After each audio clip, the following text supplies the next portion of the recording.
Sa gitna ng mga guho, isang malungkot na boses ang umalangaw-ngaw, isinasalaysay na noong unang panahon ay may isang nayon kung saan nakatira ang mga batang kasing edad ni Luna, isang lugar na nilayong takasan ang pinsala ng digmaan. Habang nakatingin ang nagsasalita sa mga walang buhay na anyo na nakakalat sa paligid, nagpatuloy siya sa pagpapaliwanag na noong panahong iyon, isang grupo ng mga magnanakaw na nagkunwaring night ang sumalakay sa nayon. Nag-atubili ang babaeng may puting buhok habang isinasalaysay na ang mga batang iyon ay pinatay lahat ng hindi man lang nakapagbigay ng kahit kaunting laban. At sinabi niya na ito ang eksaktong dahilan kung bakit siya naparito upang hingi ng bayad para sa mga kasalanan ng mga bandidong iyon. Pagkatapos ay ibinaling niya ang kanyang tingin ng may paglambot kay Luna at sinabi sa kanya na tiyak na isa itong lugar kung saan si Luna ay maaaring namuhay ng payapa, nagpapahayag ng pakikiramay at tinatanong kung ano ang nais gawin ni Luna susunod. Sa sandaling iyon, tahimik na ibinaba ni Luna ang kanyang mga mata. Pumulot siya ng isang piraso ng tinapay sa lupa, hinati ito ng malinis sa dalawa, at matatag na sinabi na hindi na niya gusto ang tinapay na may putik. Pagtaas ng kanyang ulo, idinagdag niya na gusto niyang isama siya ng babae. Pagkakita sa liwanag na nagniningas sa mga mata ni Luna, naisip ng babae sa loob na ito ay isang batang babae na hindi pa nangangahas na unawain ang tunay na halaga ng espada, ngunit nagtataglay ng isang hindi maikakailang katiyakan, na lubos na nabihag nito. Isang bahagyang ngiti ang lumitaw sa kanyang mga labi. Pagkatapos ay mahinahong tinanong niya kung ninanais ba ni Luna ang espadang iyon. Napansin ang nalilitong ekspresyon ni Luna, nagpatuloy ang babae sa pagpapaliwanag na ang espada ay tinatawag na Moonlight Blade, at ito ay ipinapasa lamang sa iisang disipulo, na ginagawa itong lahat-lahat para sa kanya. Nagpatuloy siya sa pagtatanong, nagbabala na kung magpapasya si Luna na matutunan ang kanyang pag-eespada, lahat ng tungkol sa kanya ay mabubura, ang kanyang pangalan, ang kanyang identidad, at ang buhay na tinahak niya hanggang ngayon, at tinanong kung tatanggapin ba ni Luna ang kondisyong iyon. Matapos itong marinig, walang sinabi si Luna. Gayunpaman, ang kanyang mga mata ay puno ng determinasyon. Pagkakita rito, iniabot ng babae ang kanyang kamay at binanggit na ito ay isang mabuting tingin. Idineklara niya na mula sa sandaling iyon, ang pangalan ni Luna ay bibigyan ng bago. Habang dahan daw ang hinahaplos ang kanyang ulo, sinabi niya na ang kanyang pangalan ay Luna, pinagtitibay muli na ang kanyang pangalan ay Luna. Lumipas ang panahon, at natutunan ng batang babae ang bawat anyo ng pag-eespada na hawak ng babaeng iyon, nakamit ang mga pambihirang tagumpay sa murang edad sa oras na siya ay 20 taong gulang na. Ngunit, ang naghihintay sa kanya ay kapahamakan. Ang maliliit na pag-asa na dati niyang hawak at ang kagalakang naramdaman niya habang nag-aaral ng espada ay gumuho lahat na parang mga gamugamong naaakit ng gusto sa apoy. Makalipas ang ilang taon sa wasak na bayang iyon, sumugod si Luna bitbit ang kanyang espada. Sa sandaling iyon, ang kanyang mukha ay puno ng taranta at pagkabalisa, dahil nasaksihan niya ang kanyang master na brutal na winawasak ng isang demonyo sa harap mismo ng kanyang mga mata. Sa kanyang kawalan ng pag-asa, nagtaka si Luna kung ito na nga ba ang katapusan ng miserableng mundong iyon. Pagbalik sa kasalukuyan, ang buwan ay nagniningning na ng maliwanag sa ilalim ng pulang langit. Habang nakatingin sa refleksyon sa ilog, naalala ni Luna na hindi nagtagal pagkatapos yun, ang pangalan ng kanyang master ay unti-unting naglaho, at siya mismo ang nagmana ng titulong Sword Emperor sa lugar nito. Ang imahe ni Nox ay lumutang sa kanyang isipan, at naisip niya na si Nox von Reinhofer ay hindi pa perpekto. Gayunpaman, sinusunod nito ang kanyang pag-eespada ng walang pagkakamali, at ang tingin sa mga mata nito noong sinabi nitong gusto nitong matuto ay matingkad pa ring umaalingaw-ngaw sa kanyang alaala. Tahimik siyang nanalangin na sa mundong ito ay hindi tahakin ni Nox ang parehong landas na pinagdaanan niya, umaasa na ang mapangahas na rookie ay makakatagpo ng ibang tadhana. Para naman sa Lydian Academy, ito ay isang napakalaki at marangyang institusyon kung saan nag-e-enroll ang mga talento mula sa buong kontinente, bagaman hindi lahat sa kanila ay nakakapagtapos. Maraming dahilan para dito, isang mahigpit na kurikulum, isang nakakapagod na schedule, at mga nakamamatay na panganib. Naroon din ang pagkadiring naramdaman ng mga maharlikang inapo na biglang pinilit na dumalo sa mga klase kasama ang mga karaniwang tao, pati na rin ang malupit na pagkaunawa kung gaano talaga kawalang halaga ang kanilang mga talento kapag nahaharap na sa mga demonyo. Bilang resulta, ang mga kadit ay madalas na nagda-drop out, na nag-iiwan ng maraming bakante. Dahil dito, ang akademya ay nakaisip ng solusyon. Taon-taon, kapag humigit kumulang 30% ng mga bagong estudyante ang nagbakante ng kanilang mga upuan, ang akademya ay pipili ng mga transfer student upang punan ang mga posisyong iyon. Habang humahawak ng tasa ng tsaa, pinag-isipan ni Knox na bilang karagdagan dito, sa pagpasok ng mga transfer student, ang panuntunan ng akademya na naglilimita sa pagpasok ng buong pamilya sa 3 ay ganap ng buburahin.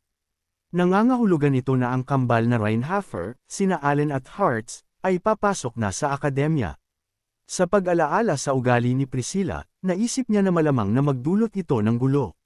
Pagkababa ng kanyang tasa ng tsaa, tahimik siyang nanalangin na hindi nila dudungisan ang reputasyon ng akademya. Biglang ipinatong ni Rona ang kanyang mga kamay sa kanyang balakang at malakas na nagreklamo, sinasabing dapat nang itigil ng young master ang pagtrato sa kanya na parang isang katulong sa bahay dahil dapat siya ay kanyang personal na attendant. Ngayon, nagprotesta siya na sa sandaling dumating siya, agad siyang inutusan nito na gawin ang ganito at ganoon, at hiningi niya na pakitaan siya nito ng higit na paggalang. Si Knox, habang nakakrus ang mga binti, ay malamig na pinutol siya at binanggit na masyado siyang maingay at kailangan niyang kumalma. Si Alina, na nakakaramdam ng catamaran, ay malambing na nagreklamo sa kanyang asawa habang sinisidok, na nanaghoy na talagang kinamumuhian niya ang pag-aaral, ngunit kailangan pa rin nilang magkita muli ni Connor sa akademya. Nagreklamo siya tungkol sa mga klase at assignment at iminungkahi na kalimutan na ang lahat at magtanan na lang silang dalawa. Pagkakita rito, pakiramdam ni May ay wala siyang magawa. Binuksan niya ang isang bote at tinanong si Guthrie kung maaari niyang hawakan ang kamay ni Alina. Ipinaliliwanag na agad niya itong bibigyan ng gamot sa hangover. Sa pagkakarinig nito, laking gulat ni Alina kaya napanganga siya. Tumawa ng maliwanag si Kushan at sumingit na ang atmosfera ay nananatiling kasing harmonyo at kasing sigla pa rin ng dati.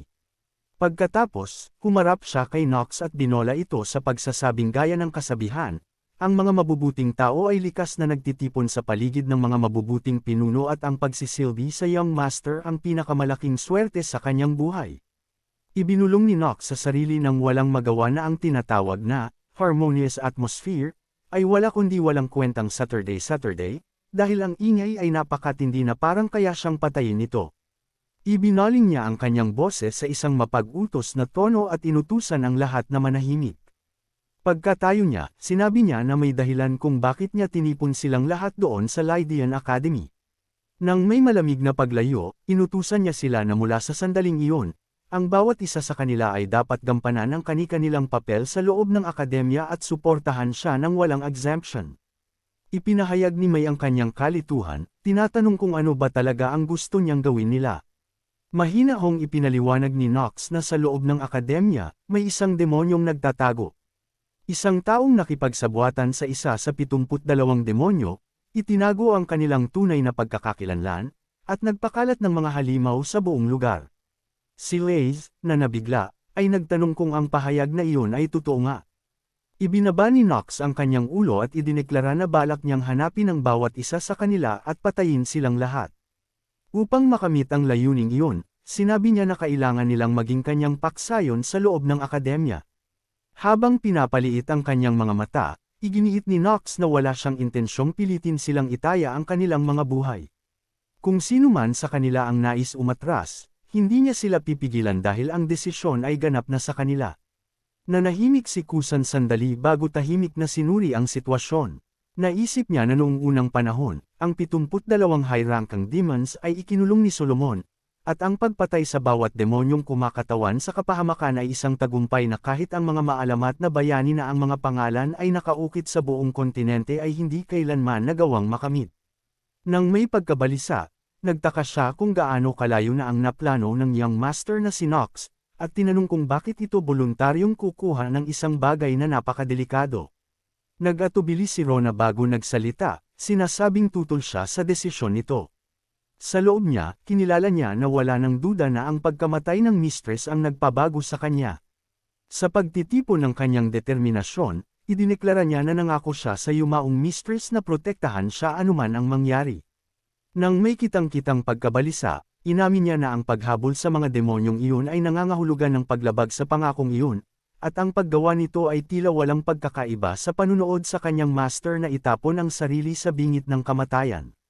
Malamig na sumagot si Nox na ang kanyang desisyon ay pinal na. Sinabi niya kay Rona na ang kanyang layunin na patayin ang 72 demonyo ay hindi dala ng personal na dahilan gaya ng iniisip nito. Habang nagsasalita ng walang emosyon, idinagdag niya na mayroong mas malaking pampublikong layunin sa likod nito at bagaman hindi pa niya maipaliwanag ang lahat dito, mayroong isang bagay na kailangan niyang tuklasin ng mag-isa. Kahit matapos marinig ang kanyang paliwanag, nanatiling balisa si Rona.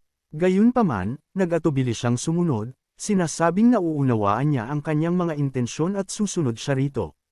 Gayunpaman, nakiusap siya na huwag siyang pilitin na labagin ang pangakong ginawa niya sa mistress at tinanong kung naintindihan ba niya. Sumagot si Nox nang may bahagyang ngiti na naiintindihan niya. Pagkatapos ay mahinahong nagsalita si Mai, sinasabing nakatadhana na silang itapon sa traitors mula pa noong una, at ang mga buhay na ibinigay ni Nox sa kanila ay babayaran nila sa pagkakataong ito. Bago pa siya makatapos, masugid na sumingit si Alina, binaliwala ang anumang pangangailangan para sa mga formalidad at idineklara na lagi siyang mananatili sa tabi nito anuman ang mangyari, tinatawag siyang mahal na asawa. Nagsalita rin si Cushion, binabanggit na para sa kanila, ang mga Tohale na dati nang namuhay sa ilalim ng kapangyarihan ng 72 demonyo, ang gawaing ito ay lubhang mapanganib. Gayunpaman, matapos ang isang seryosong saludo, sinabi niya na kung pipiliin ni Nox na magpatuloy, susunod sila. Itinaas ni Lee ang kanyang kamay at idinagdag na ang Eastern faction ay laging susunod din sa kanya. Pagkatapos ay ibinaling ni Nox ang kanyang tingin kay Guthrie.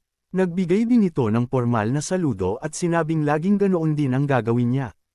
Pagkatapos niyon, seryosong nagsalita si Nox, binabanggit na tila nakapagdesisyon na silang lahat. Pagkatapos ay idineklara niya na mula sa sandaling iyon, ipapaliwanag niya ang kanyang plano at kung ano ang kailangan nilang gawin. Habang may hawak na piraso ng chess ng may seryosong ekspresyon, nagbabala siya na hindi niya uulitin ang kanyang sarili at inutusan silang makinig ng mabuti.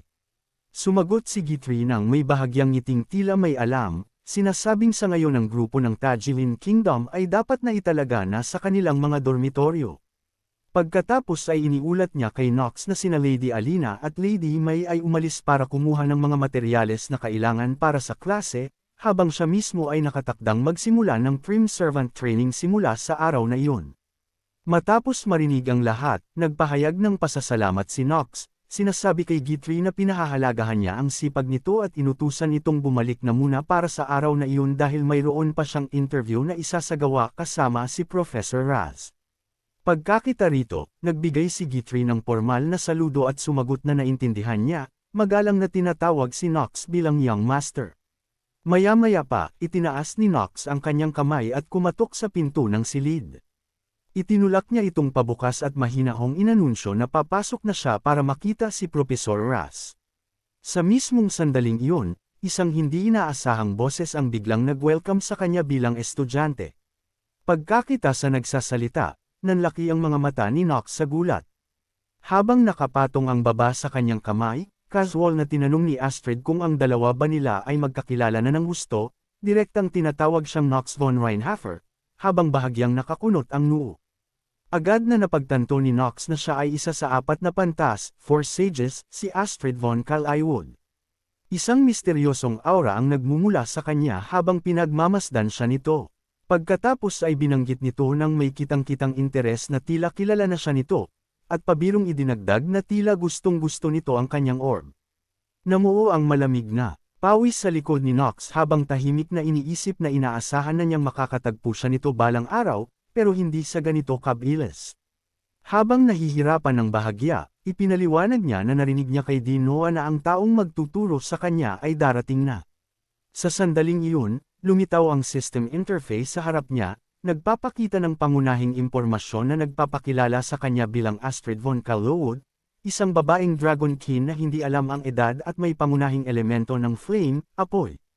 Nagpatuloy ang interface sa paglilista ng kanyang mga stat, mga tagumpay, kabilang ang kanyang katayuan bilang isa sa 4 na pantas, isang inapo ng dragon, isang nakaligtas sa gorge, at isang tagalipol ng demonyo.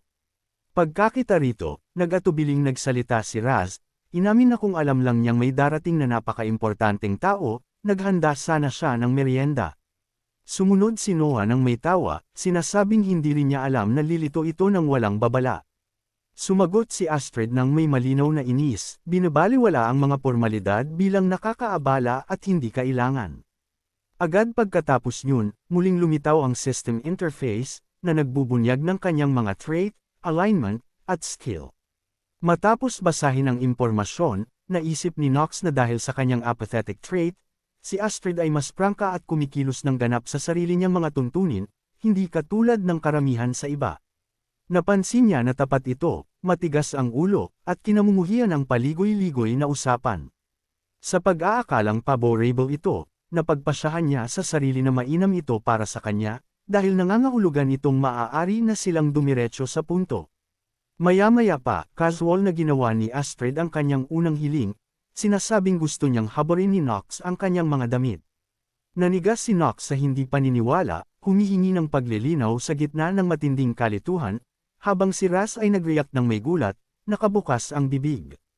Gayunpaman, kinwestiyon ni Astrid kung bakit siya nag-o-overact, ipinapaalala sa kanya na naroon siya para matuto ng mahika.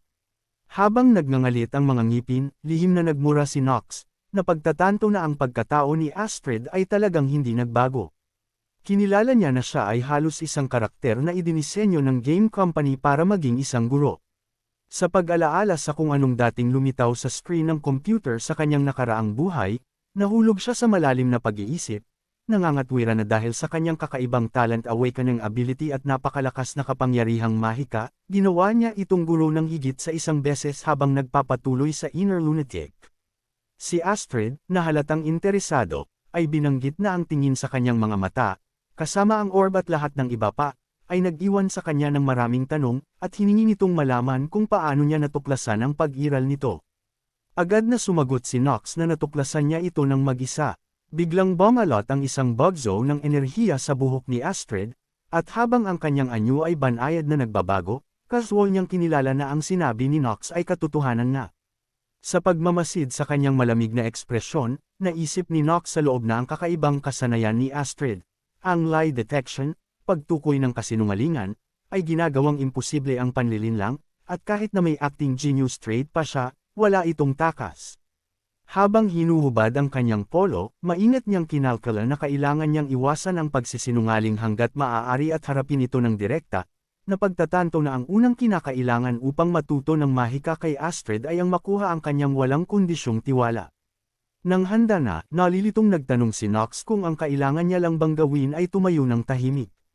Sumagot si Astrid ng may malamig na tawa. Sinasabing alam na nito ang sagot pero nagtatanong pa rin, at nahanap siyang nakakaabala. Nakatayo sa malapit, nag-atubiling kinausap ni Raz si Lady Astrid, tinatanong kung ano ang balak nitong gawin kay Nox, idinagdag na bagaman alam niyang isa ito sa 4 na pantas at hindi maglalabas ng mapanganib na mahika, nag-aalala pa rin siya. Pinutol siya ni Astrid nang mapagpas siya, idinedeklara na maingay ito at sinasabing kung nais ni Nox na matutunan ang kanyang mahika, kailangan niyang tiisin ito. Idinagdag niya na kung hindi nito kaya, sadyang mamamatay ito. Agad pagkatapos yun, ang kanyang kamay ay bumaon sa dibdib ni Nox at hinawakan ang puso nito. Nag-isip si Nox nang may gulat tungkol sa sensasyong nararamdaman niya bago nagpakawala ng sigaw ng sakit. Habang nagsisimulang maglaho ang kanyang kamalayan, ang mga pira-pirasong kaalaman ay lumitaw sa kanyang isipan. Ang mga dragon, mga nilalang na nakatayo sa kapwa simula at katapusan ng mahika, mga may hawak ng walang katapat na kapangyarihan na nagbibigay ng pagkamangha. Sa inner lunatic, ang mga dragon ay gumagamit ng mahika sa pamamagitan ng isang espesyal na sistema ng wika na kilala bilang Dragon Tongue, gumagamit ng mga salitang mas abante kaysa sa anumang kayang ipahayag ng mga tao, na ginagawang mas matatag ang kanilang mga spell formula. Ang pinagmumula ng kanilang kapangyarihan ay nasa Dragon Heart, ang tinatawag na power organ na nagpapaikot ng mana sa buong katawan nila, habang ang karamihan sa mga mage ay hindi maiiwasang umabot sa limitasyon ng katawan ng tao at hindi man lang makakalapit sa mahika ng dragon. Nang matapos ang pag-alaala, nagpakawala si Nox ng isang daing ng sakit, at sa gitna ng kawalan ng magagawa, naisip niya na sa ganitong takbo, maaari nga siyang mamatay. Kasabay nito, ang kanyang puso ay nagsimulang dumaan sa isang transformasyon. Inanunsyo ng system na ang isang Dragon's Mark ay inuukit na sa puso ng player.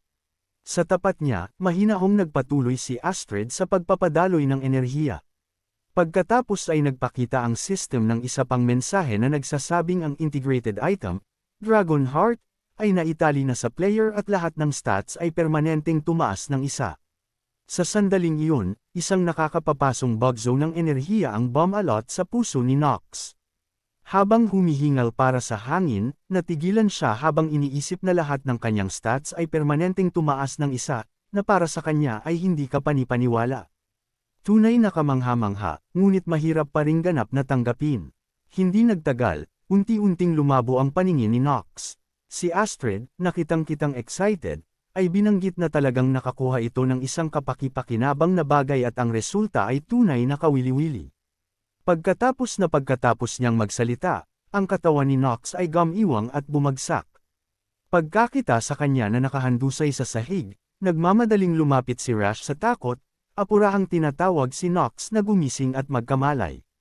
Pagkalipas ng ilang oras, sa loob ng isang marangyang kwarto sa ospital, dahan-daang naupo si Nox, pagod na pagod, habang tinatakpan ang kanyang mukha. Biglang may isang boses na nagsabing tila hindi naman pala siya namatay. Sa pagkakarinig nito, ibinaling ni Nox ang kanyang tingin ng may pagdududa. Lumapit si Astrid at iminungkahi na dahil ganoon ang kaso, dapat na silang dumiretso sa susunod na yugto. Habang nakahalukip-kap, ipinaliwanag niya na mula ngayon, dahil gagamit na siya ng Dragon Heart, kailangan nilang ganap na muling buuin ang kanyang breathing method, paraan ng paghinga, mula sa simula. Si Nox, na nabigla, ay nagtanong kung talagang magsisimula na sila agad. Binabanggit na kahapon lang niya nakuha ang Dragon Heart. Ngumiti ng mainit si Astrid at sumagot na kung hindi niya kaya, hindi na niya kailangang magturo sa kanya, na magiging mainam dahil mababawasan ng isang nakakainis na bagay ang kailangang asikasuhin niya. Sa pagkakarinig nito, itinikom ni Nox ang kanyang mga labi at tahimik na naisip na seryoso itong parang isang reptilya na hindi marunong makaintindi ng biro. Pagkatapos ng maikling katahimikan, mahinahong sinabi ni Nox na gagawin niya ito, ngunit gusto muna niyang ipakita nito sa kanya ang isang demonstrasyon para makopya niya ito.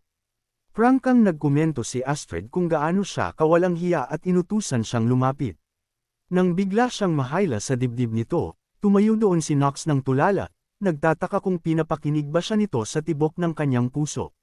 Dahan-daang ipinaliwanag ni Astrid na ipakikita niya ito mismo at sinabihan siyang dahan-daang pakiramdaman ang kanyang paghinga. Nakita ito ni Nox na medyo nakakalito sa una. Pagkatapos ay tinanong ni Astrid sa isang kaibig-ibig na paraan kung nararamdaman ba niya ang tatlong mana organs at ang ruta ng sirkulasyon kung saan dumadaloy ang mana upang magamit. Nag-isip ng malalim si Nox at napagpasyahan na tunay ng isa itong kakaibang draconic mana circulation na dumadaloy mula sa upper energy core sa ulo, dumadaan sa puso bilang middle energy core, at pagkatapos ay nagtitipon sa lower energy core na matatagpuan sa ibaba ng pusod. Nangatwiran pa siya na ang rutang ito ng sirkulasyon na hindi pa ganap na nabubuo ay maaari lamang maunawaan at mabuksan sa pamamagitan ng pagpasok sa mind world. Sa pag-upo, nagpatuloy si Nox sa pagmamasid, iniisip na ang mind world ay isang imahinasyong espasyo na ipinapakita ng determinasyon, willpower, at nagtataka kung ano ang hitsura ng sarili niyang mind world. Si Astrid, matapos ang ilang pag-iisip, ay nagsabi na hindi pa rin ito nabubuksan ng kanyang lower energy core, bagaman ang mana ay dumadaloy na doon ng bahagya.